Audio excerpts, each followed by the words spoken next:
Hi everybody, welcome back to Life in My 20s. Today is November 20th, 2025, and it is my 23rd birthday.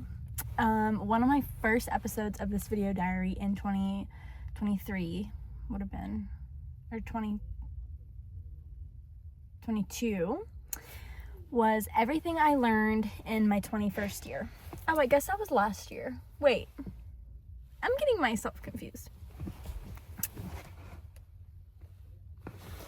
Anyways, doesn't matter. I got out of school early and I thought, you know what? I need to film one of these because I've been thinking about how I wanted to film one this year, but I have not written it down or anything. So I'm going to tell you everything that I learned in my 22nd year on my 23rd birthday because I don't even feel 23. I've been planning my birthday party, and yeah, I plan a birthday party for myself, please. I've been planning my birthday party, and it's just so weird because I kind of forgot, oh yeah, I'm actually turning an age. It's not just a fun, excuse to have a party. It's I'm 23, which just feels so crazy. And for all of us feelers, for some reason, fall just feels like our new year. And so at the beginning of fall each year, I seriously reminisce so much. And I feel like every year at fall is when I go, oh my gosh, I have changed so much. Sorry. I have changed so much. I am not who I was at this time last year. And I feel that way this year more than any other year in my entire life.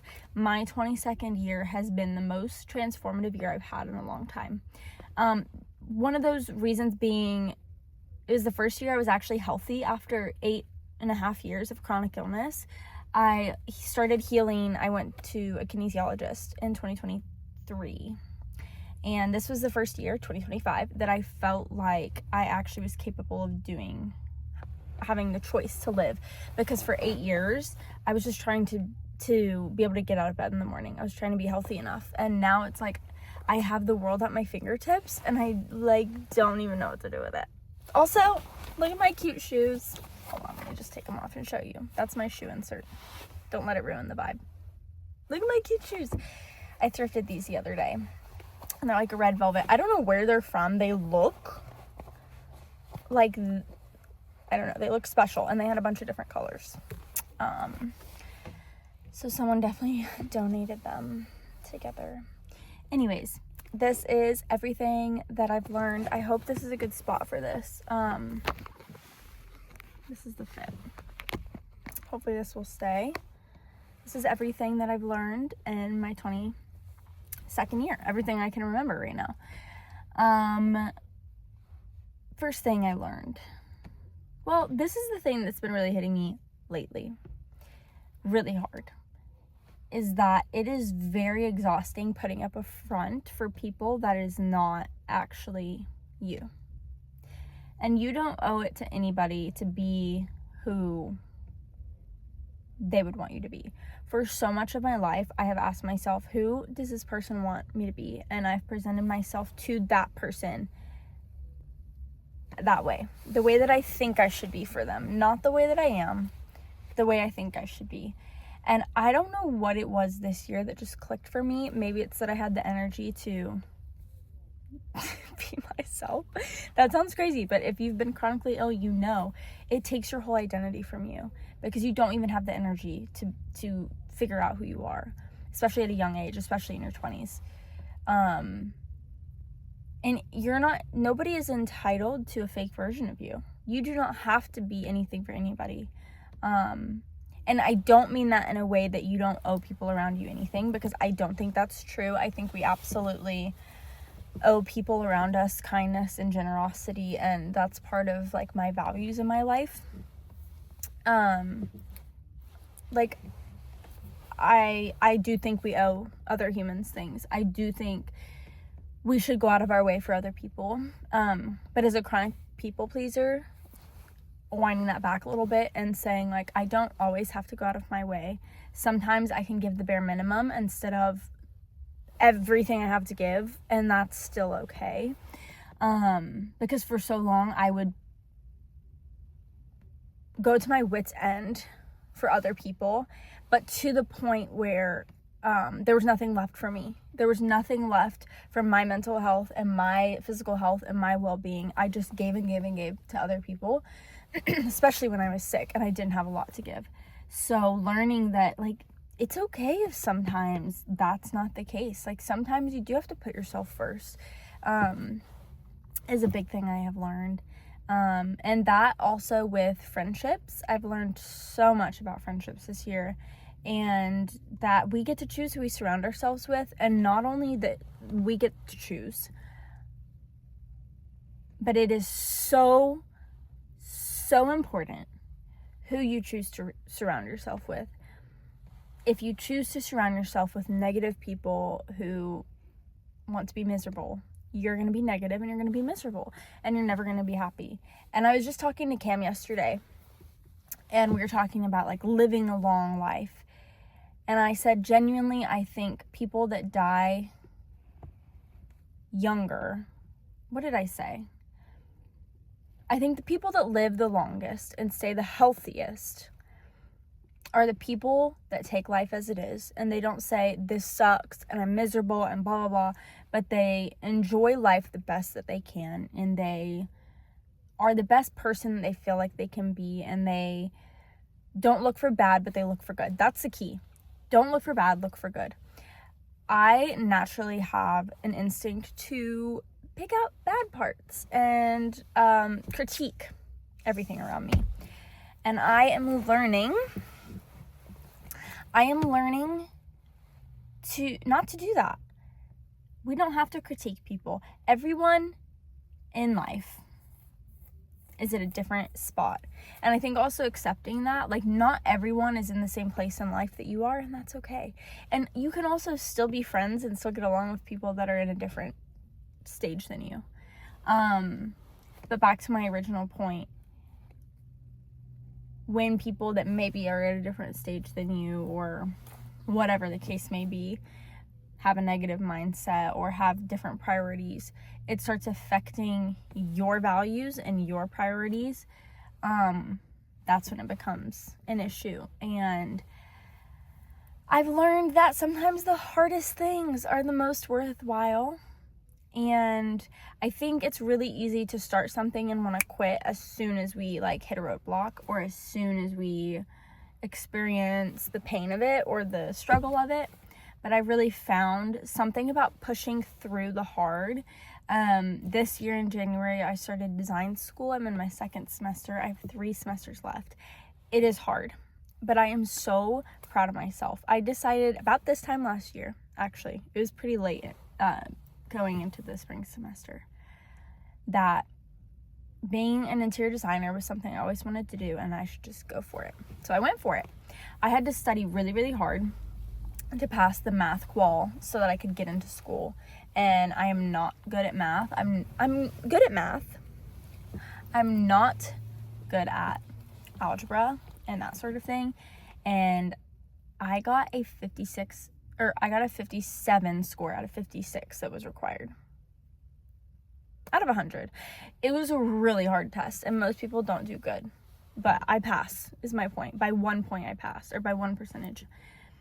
Got into design school, and I've worked my butt off. And I have also learned that a lot of people don't do their best. And I've really tried to put in my best work when it comes to design school, even if it's not, like, it's not that serious. But I also think on the flip side of that, sometimes you do just have to let things go. You have to, like, today I submitted a final project and it's not perfect. It's like design school's really testing my perfectionism, because I'm doing the best I can, but there gets to be a point where I'm met with my mental health versus my, like, ability to be perfect. And I've gotten really good at my, like, choosing my mental health and choosing patterns that are good for me, and going to sleep early and not making myself stay up late, and doing things that are healthy for my body. I started doing consistently a series over on TikTok called Creating a Life I Can Live With. And basically, I'm ADHD. If you don't know this, you probably do by now. But I'm super unorganized and I don't have good patterns. And I didn't. I've been working on it for the last couple of years. I didn't have good patterns. I didn't have good routines. I didn't have good habits. I still have a lot to work on. And that's what this series is about, is tackling those one at a time. And that is something so huge that we need to remember, and that I've been telling myself a lot this year, is it's one step at a time. It's so easy to look at, especially when you look at people that have everything on social media that you want, to look at that and say, I'm not there yet, but this is what I can do towards that goal, and take one step, and like not force myself to completely change all of my habits and lifestyle and routines all in the same week, but to do it one step at a time, which is what I've done, and it has been so amazing and so helpful. And yeah, it's just been really good for me this year. I also started going to therapy this year, which was a long time coming. I had divorced parents growing up, so going to therapy was required when I was a kid because they were divorced, and so they would want to like talk to you and see what you think about your family dynamic and try to read your mind. So I had a really bad taste in my mouth about therapy, but I found a therapist. Sorry, my hair is just driving me crazy. I found a therapist and I really like her, and I have navigated like figuring out my relationship with her and like what I need from her, because at first she was very validating and I was like, I love that you're validating, but I also need you to be like, point things out to me, like, well, were you doing this because of this thing? And so we have touched the surface on childhood trauma, but we've also just talked a lot about like everyday life and the decisions I'm making, and she's really helped me realize how much I didn't prioritize myself a lot, and I constantly feel like I owe people things even though I don't. I think that's a big thing I've learned this year, is like being okay with disappointing people. That's a big thing. I have carried the belief almost my whole life that everyone I meet has to like me. Everyone I meet has to have a good opinion, a good taste in their mouth about me. And that's an impossible scenario. You're not going to meet, everyone that you meet is not going to have a good taste in your mouth. There's always going to be a hater, okay? It's just real. That's just real. That's not anyone's fault. Everyone has haters. Everyone's going to have a hater. At least a hater. I'm sure I have several. But it's okay to not be everything to everyone. People will not like you, and guess what? I don't like everybody. I come across people and I'm like, I don't really like you. It's okay. That's human, because we are all so different and we're all on a different path, and it's okay to not like people and say, that ain't for me. I think I've just learned how to set boundaries, and learning how to set healthy boundaries.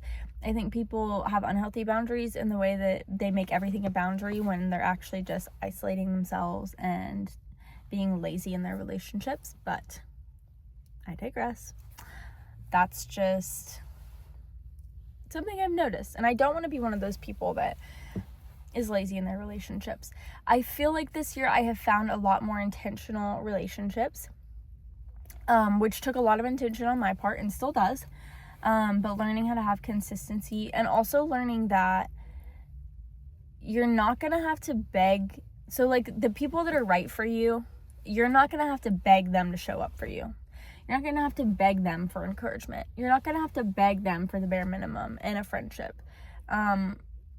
Period. You don't. And if you feel like you have to beg someone to care about you or whatever, then it's just probably not the relationship for you. I have lost several friendships this year, and some that I literally said to them, I don't think this is the right friendship for me. I'm sorry. Like, I wish you the best. And that was really hard. Like, those conversations are never easy. The finance bros are going home, so in case you heard them in the background yapping. No, you don't have to. You can hear me yap instead. Sorry, that was mean. I'm sure they're very nice, but they're definitely finance bros. Anyways, not everyone is for you, and that's okay. I've also mourned a lot of those friendships because I love people. I love people, and the hardest thing I've learned this year is letting go of people that I love but that aren't good for me. It's so painful. It is so painful, and it's like a toxic relationship where you want to go running back, but learning that not everyone's for you, and you can't beg people to be. Moving on. I also learned that I don't like the way wine makes me feel. I don't know. I was gonna say I've learned my favorite kinds of wine, which has been a process since I've been able to taste wine and go wine tasting. I love wine tasting, but after a good wine tasting, I feel like crap. So definitely a margarita gal, tequila all the way. I have been navigating my relationship with God a lot this year, learning that I don't have to be in constant worry about disappointing God. And I feel like I'm like letting go of what other people think Christianity should look like, because for me, I love being around all different types of people, non-Christians, like everyone, okay? And I love that because I think that we are doing other people and non-Christians a disservice to only hang out with other Christians. I feel like we're ignoring the gospel when we only hang out with other Christians, because we're giving ourselves zero opportunity to be Jesus to people. And there's like this stigma in Christianity, especially as it's grown more popular, that you have to be in Christian circles, hanging out with Christian groups at worship nights, and like any get together has to be a Bible study, like, and I love those things, but I also think that God can also be at a dinner with friends, and God can also be in a conversation with someone that maybe hates God. Not that I surround myself with people that hate God, but allowing those conversations to exist and allowing myself to be in rooms with people that disagree with me or don't believe what I believe is okay. And I really get tired of people making boxes. Aesthetics. They make boxes for what Christians should be, and when in fact the Bible shows so many instances where Jesus loving people were surrounded by non-Jesus loving people, and that is the whole point. That's the whole point of the gospel. So I get tired of Christians like shaming other Christians for doing that, or judging them for not hanging out in Christian circles all the time. I don't know. Do you know what I mean? Yeah, I've learned my style a lot this year. This is the first year I actually have had the energy to get dressed every day. So I've been able to learn my style and learn what I like and don't like. And I've missed color in my life. That's something huge that happened for me about 1.5 years ago. I went all neutral, as we all did, and then discovered I missed color. And I've been going back to who I was as a girl a lot. I feel like who I was as like a 6-year-old was so unapologetically me, and so I go back to her a lot and I say, like, what would she do? What would she like? And instead of asking myself what's cool, what's trendy, what other people like, I genuinely ask myself the question, how does that make me feel with like clothes and with interiors too? I feel like my interior game has stepped up in my home because obviously I have become a design student and I work for a designer, which started this year. I don't know what I want to do with interior design yet. I think I want to be an independent designer. But I really want to do commercial design, like hotels and stuff. So we'll see. Again, not something I have to worry about, which is so new for me because I'm such a worrier. Excuse me. I'm throwing a birthday party this next Saturday, the Saturday after Thanksgiving. I have this dream of like throwing a birthday party for myself, but like something that everyone can look forward to every year. Like Anna's birthday party is like an event for people. This year we're doing Nowhere to Wear It, and we're getting dinner and possibly going dancing after. And I just want everyone to have a reason to dress up. I feel like there's so much fun in life with like dressing up and going places and doing things, and I'm clearly a social butterfly because I love these things. But I want to give everyone an excuse to just like be together. And I invited a lot of friends. I invited friends I hadn't talked to in a long time, like friends from high school, because I was like, you know what? It doesn't have to be people I'm only talking to in the last 6 months. Like, I just want to see all my people. So I'm having a birthday party. I'm really excited. What else have I learned this year? I've learned that I'm not as patient as I thought.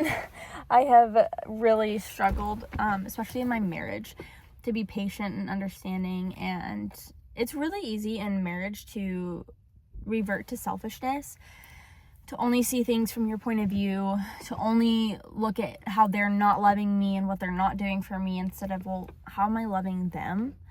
And marriage is like, it's like a magnet. Like, have you ever tried to stick the wrong end of a magnet together? It pushes away. And if you don't both have the right headspace, meaning you're both turned the right direction, you're not going to click together. But it's like when you both have the mindset of loving the other person well, you just stick together, and it's like a circle. It just reciprocates.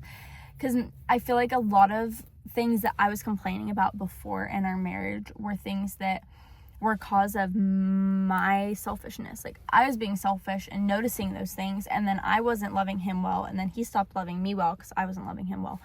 Anyway, marriage is just this ongoing, I don't want to say battle. I'm also sweating. Hold on. Oop, sorry, that was my armpit right in your face. Marriage is just this ongoing lovely ride. But I've definitely grown a lot. Our first year of marriage was very hard. It was in 2023, and we just had our 2 years. We've been married for like 2.5 years now. So crazy. Sometimes I forget, like, I'm actually married. Like, I looked forward to this moment for so long, and now it's here. What else have I learned this year? I've learned how to be creative again and just give myself grace, and I've learned how much little habits impact my everyday. I have learned that I love routine in certain areas. Like routine in the morning and night routine has literally changed my life. As someone who is homeschooled, and my mom, love you, did not really implement routine at all. It was lacking in my life, and so I've been implementing these routines, and especially with ADHD, it's helped so much for me to just like have consistency and know what to expect and remember everything I'm supposed to remember, because it's like a routine. I was gonna say like a dance routine, and then I remembered that's why we call it a routine, because you remember all the steps to your routine like a dance. My brain is so weird. What else did I learn this year? This year has just had so much change for me. I've had to remind myself that 22, now 23, is really young. It's really young still. And I have time to figure it out. And I'm learning how to let go of unrealistic expectations on myself. And I've also learned that I love heels, that I hate wearing them. My feet always hurt so bad. I've learned that self-tan is incredibly good for my mental health. I self-tan my face and suddenly I'm like a new woman, I swear. I have perfected my skincare routine. I'm nervous saying that because it's like, I need to find a good moisturizer. I have a good like serum, a good toner, a good cleanser. I need to find a good moisturizer, but I'm like feeling pretty confident in my routine. And my makeup routine, I feel like I've gotten a lot better at my makeup routine. It's not perfected yet, but considering I could only afford drugstore makeup, if that, I've gotten to a pretty good point. I also like my hair darker. I've learned that this year. Those are just little shallow things. I got an espresso machine this year. Nespresso, not espresso. I had an espresso machine.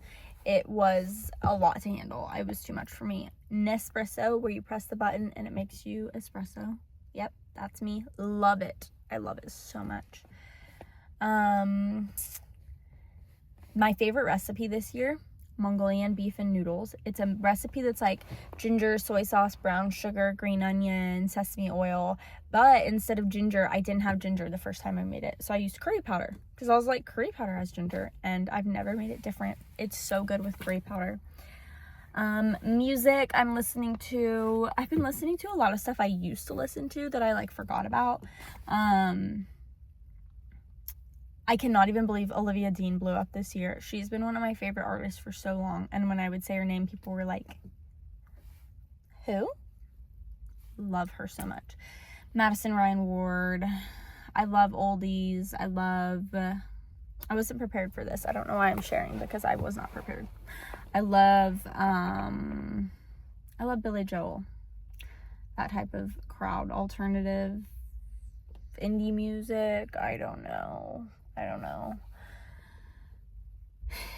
And I have learned how to romanticize life a lot this year. That is the main takeaway, is that life, regardless of if we're meeting our goals, if our habits are all good, if we are perfect or not perfect, or we have the best friendships or not, whatever it is, I think the most important thing I've learned is gratitude.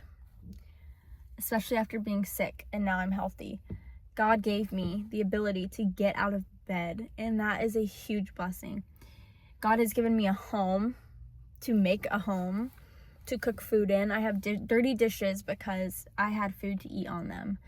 And I have a home to clean them in. I have a dishwasher. I have, a shower to take showers. I have heating and AC and all these things that so many people don't have. And then it just is a ripple effect. You start seeing beauty in everything. You start seeing the best in people and situations, and you realize that the big things, like this final, if I flop this final, it's gonna be okay, because I still have so many other good things going on. And when we can recognize good things, the bad things get smaller and smaller and smaller. Seriously, they really do. That doesn't mean life is all of a sudden easy. I've had a lot of mental health struggles this year, a lot of depression, a lot of anxiety, but I'm overcoming it, and I'm finding the best in all of it, and I'm finding ways to romanticize having depression and anxiety, which is crazy, but it's true. Finding things I can do for my mental health, going on walks, and yeah, so romanticize everything, be grateful for everything, and eat protein for breakfast. That's a big thing I learned this year. I learned my blood sugar would drop if I didn't, and that's why I would feel like crap in the morning. So I always eat protein for breakfast. I learned that I like matcha, one kind, from our local coffee shop. Matcha latte, plain. I don't like plain matcha lattes from anywhere else, though. Theirs is just really sweet, so I like it. Yeah, I'm learning how to have grace for myself and for others, and I think that's a work of God. I don't think that's something I've done on my own. I think that's something God has shown me and allowed me to experience. So here's to the next year. I don't know what goals I have for myself. I think to just continue everything I'm learning this year. I think that's the goal of life, is just to continue on, be grateful, experience everything. Let yourself experience it and feel it. And yeah, that is everything I learned. Not everything, but the bulk of things I've learned in my 22nd year. Look at that chin. I cannot even believe I'm 23. I feel like a little girl. I feel like I will always be 17. Always. Yeah. So thank you for watching. And that is everything I learned in my 23rd year. I think I already said that. Definitely did. My 22nd year. Here's to 23. That's what I was going to say. Here's to the 23rd. Here is to my 23rd year. Love you all. Thanks for watching. And I'll see you later.